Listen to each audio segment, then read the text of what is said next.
Assalamualaikum warahmatullahi wabarakatuh.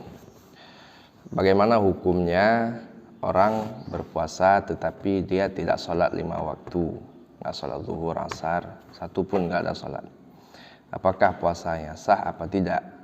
Dan bagaimana orang yang seperti itu? Ada mazhab yang mengatakan siapa yang meninggalkan sholat secara terang-terangan itu kafir secara mutlak. Karena pembeda kita dengan orang kafir itulah pada sholat.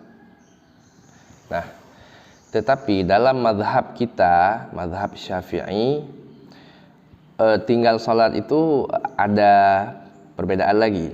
Kalau dia tinggal salat karena sengaja dan dia menganggap salat itu tidak wajib kepada dia, maka itu kafir dia. Dia itu dibunuh, dipotong leher, kemudian dimakamkan di tempat orang kafir.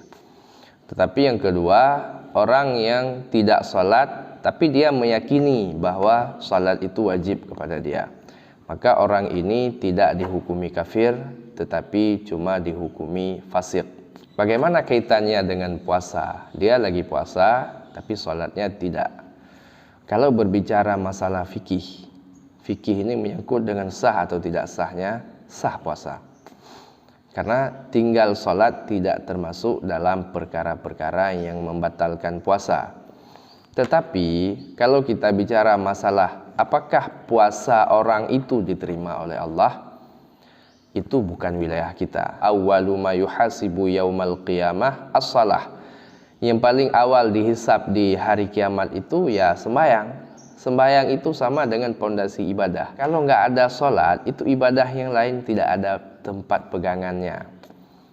Jadi ya masalah sholat aja nggak beres, bagaimana untuk dihisab masalah puasa nanti. Jadi intinya kalau bicara sah atau tidak puasa gara-gara tidak sholat, itu sah-sah saja. Tapi masalah diterimanya itu bukan wilayah kita. Itu hanya Allah yang tahu apakah Allah mau terima sholat dia dan tidak. Dan yang terpenting saat kita melihat orang yang tidak sholat, itu jangan juga kita merasa ujub, heran.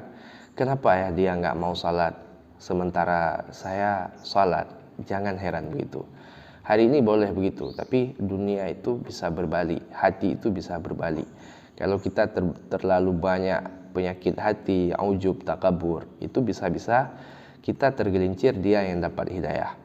Karena yang intinya kita kan akhirnya yang mau husnul khatimah istilahnya. Boleh jadi orang hidupnya soleh di dunia, tapi pada akhirnya su'ul khatimah, itu musibah besar. Yang kita doakan husnul khatimah, pada akhir itu kita dalam keadaan baik.